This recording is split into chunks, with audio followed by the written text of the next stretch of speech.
ආයුබෝවන් ආරෝග්‍ය life channel එකට අදත් ඔබ සාදරයෙන් පිළිගන්නවා. මම පෝෂණ වේදිනී ඉෂාන්ජ සිල්වා.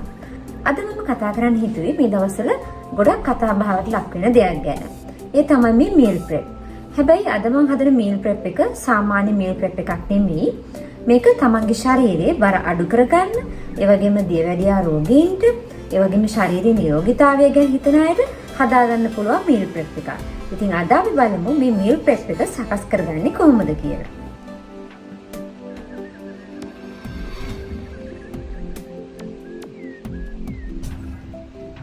meal prep එකක් කරද්දී අපි සැලකිලිමත් විය යුතු කරුණු මොනවාද? මුල්ම කරුණ තමයි ගොඩක් අය මේ meal prep මුළු සතිය පුරාම කරන්න පුරුදු වෙලා දිනවා. ඒ කියන්නේ අපි අද කෑම ඉවුවොත් ඒ කෑම සතියක්ම කන්න පුරුදු වෙලා තියෙනවා. සාමාන්‍යයෙන් ලෝක සෞඛ්‍ය සංවිධානය කියන විදිහට පරීක්ෂණ වලින් කියන විදිහට ආහාරවල ගුණාත්මකභාවය තියාගන්න ආහාර අපි දවස් 3ක් ෆ්‍රිජ් එක ඇතුලේ තියාගන්න පුළුවන්. ඊට එහයින් අපි තියාගන්න ගියොත් ආහාරවල ගුණාත්මකභාවය නැති වෙනවා. ඒ වගේම විවිධ ලෙඩ රෝග ඇති වෙන්නත් ඒක හේතු වෙන්න පුළුවන්. ඒ වගේම අපි meal prep එකක් කරද්දී තව හිතන්න ඕනේ වැදගත්ම කාරණයක් තමයි අපි පාවිච්චි කරන භාජන. ඉතින් ඔයගොල්ලෝ වීදුරු භාජන ගන්න තියෙනවා නම් ගොඩක් හොඳයි. මම මේ වෙලාවේදී පාවිච්චි කරන්නේ මේ වගේ ප්ලාස්ටික් භාජන. මොකද මේ ප්ලාස්ටික් භාජන මම පාවිච්චි කරන්න හේතුව මට මේකේ කොටස් වලට බෙදලා තියෙන නිසා ආහාර ඇසුරුම් කරන්න ලේසි නිසා. ඒ වුණාට දැන් මම මේ දවස්වල හොයනවා මට ඕනේ වීදුරු භාජන මේ වගේ කොටස් තුනකට වෙන් කරලා තියෙන. ඉතින් මොකද වීදුරු භාජන පාවිච්චි කරන එක කොහොමදත් හොඳයි ශරීර සෞඛ්‍යයට.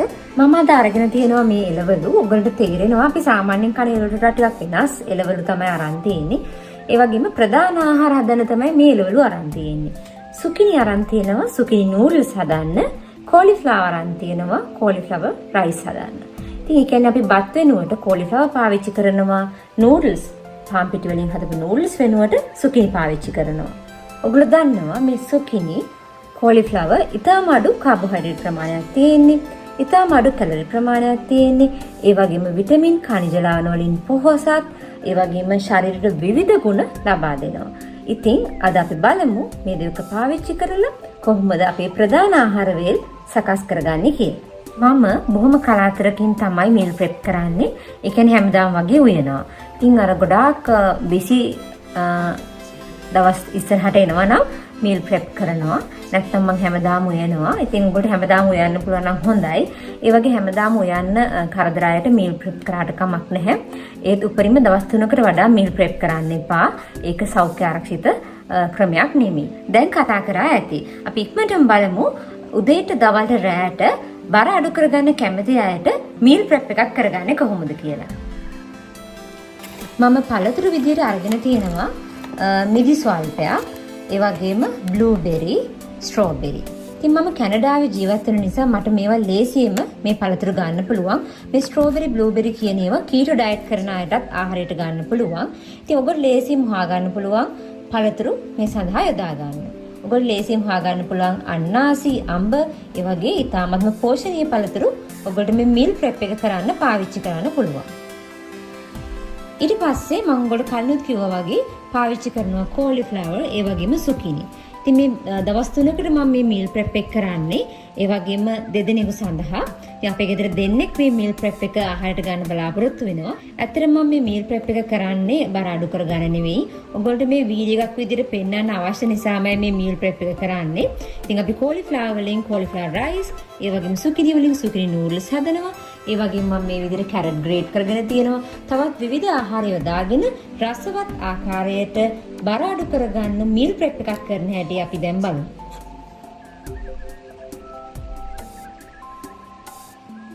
මුලින්ම කෝලිෆ්ලවර් රයිස් එක හදන්න මම මේ විදිහට කෝලිෆ්ලවර් ගෙඩියක් අරගෙන ග්‍රේට් කර ගන්නවා. ගෙදර ෆුඩ් ප්‍රොසෙස් එකක් තියෙනවා නම් ඔයගොල්ලෝ ලේසියෙන්ම මේ කෝලිෆ්ලවර් රයිස් හදා ගන්න පුළුවන්. මේ තියෙන්නේ මම ග්‍රේට් කරගත්තු කෝලිෆ්ලවර්. දැන් මේකට අපිට කෝලිෆ්ලවර් රයිස් කියලා කියන්න පුළුවන්. මම සුකිනි නූඩල්ස් නිතරම ආහාරයට ගන්න නිසා මේ වගේ ස්පයිරලයිස් එකක් මිලදී ගත්තා.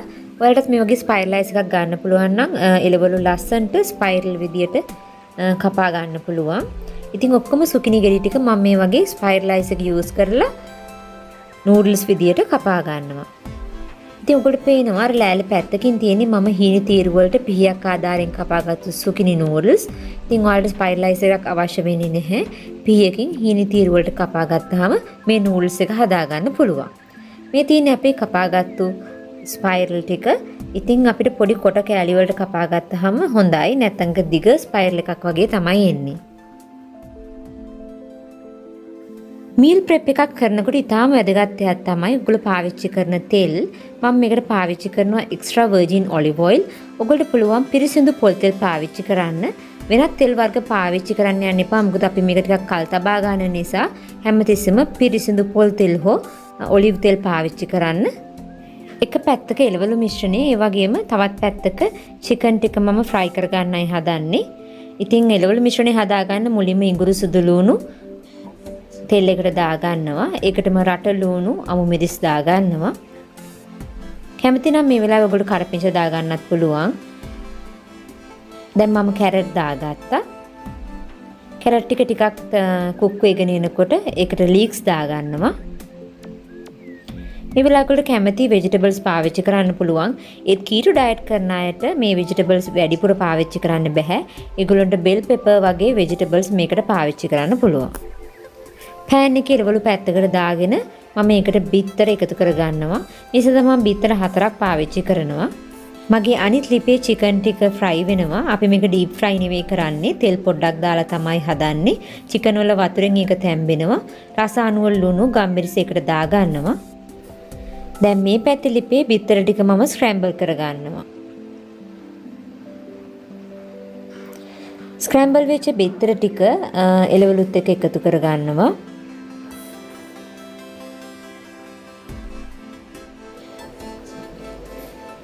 දැන් මම ග්‍රේට් කරගත්තු කෝලිෆ්ලවර් රයිස් ටික දාගන්නවා. මේක කෝලිෆ්ලවර් ෆ්‍රයිඩ් රයිස් එකක් විදිහට තමයි අපි හදන්නේ. හොඳින් මිශ්‍ර කරගන්න ඕනේ එළවලු, බිත්තර, කෝලිෆ්ලවර් වල ගෑවෙන විදිහට. මේ ෆ්‍රයිඩ් රයිස් එක රසවත් වෙන්න අපිට සීසනින් පාවිච්චි කරන්න පුළුවන්. ඉතින් සීසනින් විදිහට මම ලෝ සෝඩියම්, ඒ කියන්නේ සෝඩියම් අඩු සෝයා සෝස් ටිකක් පාවිච්චි කරනවා. ඒ වගේම ලුණු, ගම්මිරිස්, ගරම් මසාලා. ඔයගොල්ලෝ ගෙදර ගරම් මසාලා නැත්නම් 3-5 චුට්ටක් පාවිච්චි කරන්න. මොකද ඒකෙන් හොඳ රසක් දෙනවා. ඉතින් ගරම් මසාලා ආහාර ජීර්ණ පද්ධතිය ක්‍රමවත් කරන්න උදව් වෙනවා. ගරම් මසාලා ගෙදරදීම හදාගන්න හැටි මම ඩිස්ක්‍රිප්ෂන් බොක්ස් එකේ ලින්ක් එකක් දාලා තියෙනවා. ඒකෙන් බලලා කැමති අය හදාගන්න. දැන් ඔයගොල්ලෝ කැමති සීසනින් දාලා මේ විදියට හොඳට මික්ස් කරගන්න. ඊට පස්සේ අපේ චිකන් ටික අපි මේකට එකතු කරලා තවත් හොඳට මික්ස් කරගන්නවා. ඉතින් මේ කෝලිෆ්ලවර් ෆ්‍රයිඩ් රයිස් එක නිවැරදිව හදන හැටි මම ඩිස්ක්‍රිප්ෂන් බොක්ස් එකේ දාලා තියෙනවා. ඒකෙන් බලන්න ඒකේ ප්‍රමාණ තියෙනවා. ඉතින් ඔයගොල්ලෝ ලේසියෙන්ම ඒක බලලා මේ කෝලිෆ්ලවර් ෆ්‍රයිඩ් රයිස් එක හදා ගන්න පුළුවන්. අන්තිමටම මේ කෝලිෆ්ලවර් ෆ්‍රයිඩ් රයිස් එක හොඳට තැම්බෙන්න විනාඩි 15ක් විතර පියනකින් වහලා තියන්න. අවසානයේදී මම ගෙදරදී හදාගත්තු ලුණු කොළ කඩාගෙන ඇවිත් දාගත්තා. ලුණු කොළ එකතු කරාම හරිම රසක් දෙනවා. අද මම මේ මීල් ප්‍රෙප් එක හැදුවේ විශේෂයෙන්ම බර අඩු කරගන්න කැමති අයට, ඒ වගේම දියවැඩියා රෝගීන්ටත් මේක පාවිච්චි කරන්න පුළුවන්. මොකද මේ මීල් ප්‍රෙප් එක ඇතුලේ ඉතාමත්ම අඩු කාබෝහයිඩ්‍රේට් ප්‍රමාණයක් තමයි තියෙන්නේ. ඔයගොල්ලෝ දන්නවා ගොඩක් වෙලාවට අපිට කාබෝහයිඩ්‍රේට් වැඩි වෙනකොට තමයි අපේ ශරීරයේ බර වැඩි වෙන්නේ. ඒ වගේම දියවැඩියාව රෝගය ඇතිවීමටත් හේතු වෙන්නේ. ඉතින් මේ දෙගොල්ලන්ට මේක අහයට ගන්න පුළුවන්. ඒ වගේම නිරෝගී වෙන්න කැමති කෙනෙකුට මේ මීල් ප්‍රෙප් එක පාවිච්චි කරන්න පුළුවන්. ඉතින් මම විවිධ මීල් ප්‍රෙප්ස් ඉදිරියට කියලා දෙන්නම්. විවිධ රෝග වලට කොහොමද මීල් ප්‍රෙප් කරන්නේ? තවත් බර අඩු කරගන්න අපිට තවත් රසවත් කෑම හදාගෙන බර අඩු කරගන්න මීල් ප්‍රෙප්ස් උත් ඉදිරියට මම කියලා දෙන්නම්. අපි හදන දෙවෙනි ප්‍රධාන ආහාර තමයි සුකිනි නූඩල්ස්. කෝලිෆ්ලවර් ෆ්‍රයිඩ් රයිස් එකට වගේම එළවලු මිශ්‍රණය ඒ හැම දෙයක්ම මේ විදිහටම හදාගෙන අවසානයේදී මේ වගේ සුකිනි නූඩල්ස් ටික එකතු කරගන්න. ඉතින් ඒකටත් අර වගේම සීසනින් සහ චිකන් එකතු කරගන්න පුළුවන්. මම ගොඩාක් වෙලා වීඩියෝ දික් කරන්න කැමති නැති නිසා තමයි මේ විදිහට පැහැදිලි කරන්නේ. ඉතින් සුකිනි නූඩල්ස් උත් නිවැරදිව හදාගන්න ආකාරය පහත තියෙන ඩිස්ක්‍රිප්ෂන් බොක්ස් එකේ ඇති ලින්ක් එකෙන් බලන්න පුළුවන්. සුකිනි නූඩල්ස් එක ගොඩාක් වෙලා තම්බන්න ගන්න එපා. එතකොට ඒ සුකිනි වල තියෙන වතුර එළියට ඇවිල්ලා එක වතුර ගතියක් එනවා. සාමාන්‍ය විනාඩි 5ක් 10ක් අතර රත් කරාම හොඳටම ඇති. මුලින්ම උදෑසන ආහාරය සඳහා මීල් ප්‍රෙප් කරමු. මම මේ වගේ ෆෘට්ස් ටික දාගෙන තියෙනවා. ඉතින් ඔයගලන්ට පුළුවන් මේක සඳහා ඇට වර්ග පාවිච්චි කරන්න. කඩල, කව්පි, මම අරන් තියනවා බ්ලැක් බීන්ස්, ඒ වගේම පොල්, ඒ වගේම අරගෙන තියෙනවා එළඟි තෙල්. මොකද මම මේ උදෑසනට හැමදාම එළඟි තෙල් තේ හැන්දක් ගන්නවා. එළඟි තෙල් වලින් හොඳ ශක්තියක් ලබා දෙනවා. දැන් මේ මුළු කෑම එකේම කැලරි ප්‍රමාණය අඩුයි. දිනකට අවශ්‍ය වන අවම කැලරි ප්‍රමාණය ලබා ගන්න එළඟි තෙල් හොඳ ආහාරයක් වෙනවා. එළඟි තෙල් තේ හැන්දක් උදෑසනම ආහාරයට ගන්න පුළුවන් නම් ගොඩක් හොඳයි. ඒක බර අඩු කරගන්න උපකාරී වෙනවා. ඒ වගේම ශාරීරික ආහාර ජීර්ණ පද්ධතිය මනාව පවත්වාගෙන යන්නත් ඒක උපකාරී වෙනවා. ඒ වගේම උදෑසන ආහාරයට පෙර විනාඩි 15කට වගේ කලින් මේ පළතුරු ආහාරයට ගන්න පුළුවන් නම් හොඳයි. අපි පුරුදු වෙලා ඉන්නවා බර ආහාරයක් ගත්තට පස්සේ පළතුරු ආහාරයට ගන්න. එතකොට පළතුරු වල තියෙන ගුණ අපේ ශරීරයට උරා ගැනීම අපහසු කරනවා. ඒ නිසා පුළුවන් නම් හැමතිස්සෙම උදෑසන පළතුරු ආහාරයට ගන්න. ඊට පස්සේ උදෑසන ප්‍රධාන ආහාරය ලබා ගන්න.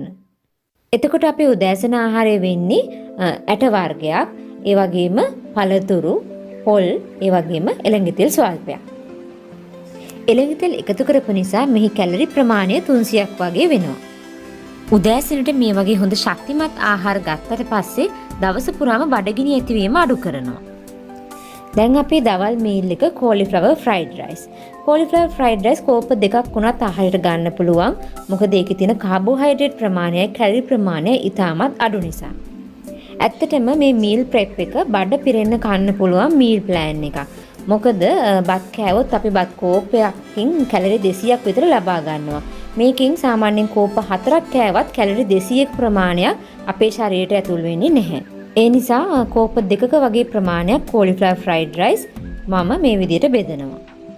ඊට පස්සේ මම මේ chili paste එකක් හදාගෙන තියෙනවා. මේක ඊටාම අඩු තෙල් ප්‍රමාණයක් යොදාගෙන රටකජු පාවිච්චි කරලා හදපු chili paste එකක්. ඒකිනුත් තේ හැන්දක් වගේ වෙන්න ප්‍රමාණයක් බෙදා ගන්නවා. තව මම දවල් ආහාරය සඳහා සලාඩ් එකක් හදාගෙන තියෙනවා. මේ සලාඩ් එක හදාගන්න හරිම ලේසි. මේකට පාවිච්චි කරලා තියෙන්නේ ගෝවා, බෙල් පෙපර්, සලාද කොළ, තියෙනවා නම් මයොනයිස් ටිකක්, ගම්බිරිස් ටිකක්, ලුණු ටිකක් දාලා කලවම් කරලා ගන්න. ඒකට හරිම රසයි. මේ සලාඩ් එකත් ඔයගොල්ලන්ට ඇති ප්‍රමාණයක් කන්න පුළුවන්. මොකද ඉතාමත්ම අඩු කැලරි ප්‍රමාණයක්, කාබෝහයිඩ්‍රේට් ප්‍රමාණයක් තමයි අන්තර්ගත වෙන්නේ. දල වශයෙන් දවල් ආහාරයේ කැලරි 250ක් වගේ අඩංගු වෙනවා. දැන් අපි දවල් ආහාරය වෙන්නේ cauliflower fried rice කෝප 2යි, chili paste එකකුයි, සලාඩ් එකයි. මේ cauliflower fried rice එක ආහාරයට ගන්න chicken curry හෝ fish curry වගේ දේකුත් හදා ගන්න පුළුවන්.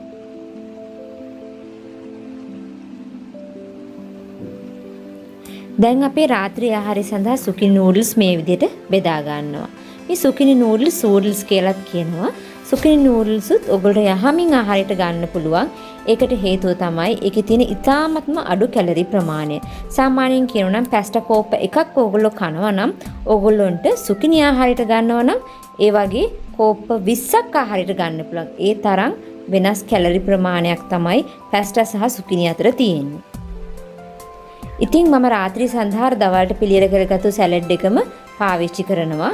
ඒ වගේම අවකාඩෝ කුඩා කැබලි වලට කපලා ටිකක් දා ගන්නවා රාත්‍රියට ආහාරයට ගන්න සලාඩ් එකත් එක්ක. රාත්‍රී ආහාරය සම්පූර්ණයෙන්ම කැලරි 200ක් විතර වගේ තමයි වෙන්නේ. මම කලින් වැඩසටහනක කියලා දුන්නා කැලරි සම්බන්ධයෙන්. ඉතින් බර අඩු කරගන්න කෙනෙකුට කැලරි 1500ක් වගේ තමයි ඕන වෙන්නේ. ඉතින් මුළු කැලරි ප්‍රමාණය හදාගන්න ඔයගොල්ලෝ කිරි වගේ ආහාර මීල් ප්ලෑන් එකට එකතු කරගන්න පුළුවන්. ඉතින් මේ මීල් ප්‍රෙප් කරද්දී ඔයගොල්ලෝ කැමති ඇට වර්ග පාවිච්චි කරන්න පුළුවන්. මුං ඇට, කඩල, කව්පි, ඒ වගේ දේවල්. ඒ වගේම පළතුරු පාවිච්චි කරද්දී ස්ට්‍රෝබෙරි, අලිගැට peer වගේ ඒවා පාවිච්චි කරන්න පුළුවන් නම් ගොඩාක්ම හොඳයි. ඉතින් අපේ මීල් ප්‍රෙප් එකේ අවසාන කොටසට දැන් ඇවිත් තියෙන්නේ. මේ වගේ පියන් වලින් මම වහ ගන්නවා. මම පැයකමාරක් වගේ කාලෙකදී මේ මීල් ප්‍රෙප් එක ඉවර කරා. ඒ අම්මා උදව් කරපු නිසා ඉතාමත්ම කාර්යබහුල ජීවිතයක් ගත කරන මට ඇයගේ උදව් ඉතාමත්ම වටිනවා. මේක ආහාරයට ගන්නකොට ෆ්‍රිජ් එකෙන් අරගෙන මයික්‍රෝවේව් oven එකට දාලා පාවිච්චි කරන්න පුළුවන්. මයික්‍රෝවේව් පාවිච්චි කරන්න අකමැති කෙනෙකුට පෑන් එකකට දාලා මේ කෑම ටික රත් කරලා ආහාරයට ගන්න පුළුවන්. අපේ මීල් ප්‍රෙප් එක අපි ලෑස්ති කරගෙන තියෙන්නේ උදේට, දවල්ට, රාත්‍රියට. දැන් නම් හරි මහන්සි. මොකද දවස් 3කටම අපි එක සැරේට කෑම හදපු නිසා. ඉතින් තවත් දවසක මේ වගේ තවත් රසවත් මීල් ප්‍රෙප්ස් වලින් ඒක රසවත් වුණාට කන්න අගුණ මීල් ප්‍රෙප් මම හදන්නේ නැහැ. ඒ නිසා ඔයගොල්ලන්ට රසට ගුණට කන්න පුළුවන් මීල් ප්‍රෙප්ස් මම තවත් වීඩියෝ වලින් ගෙන එන්නම්. එහෙනම් ඔබ සැමට නිරෝගීමත් සුබ දවසක්.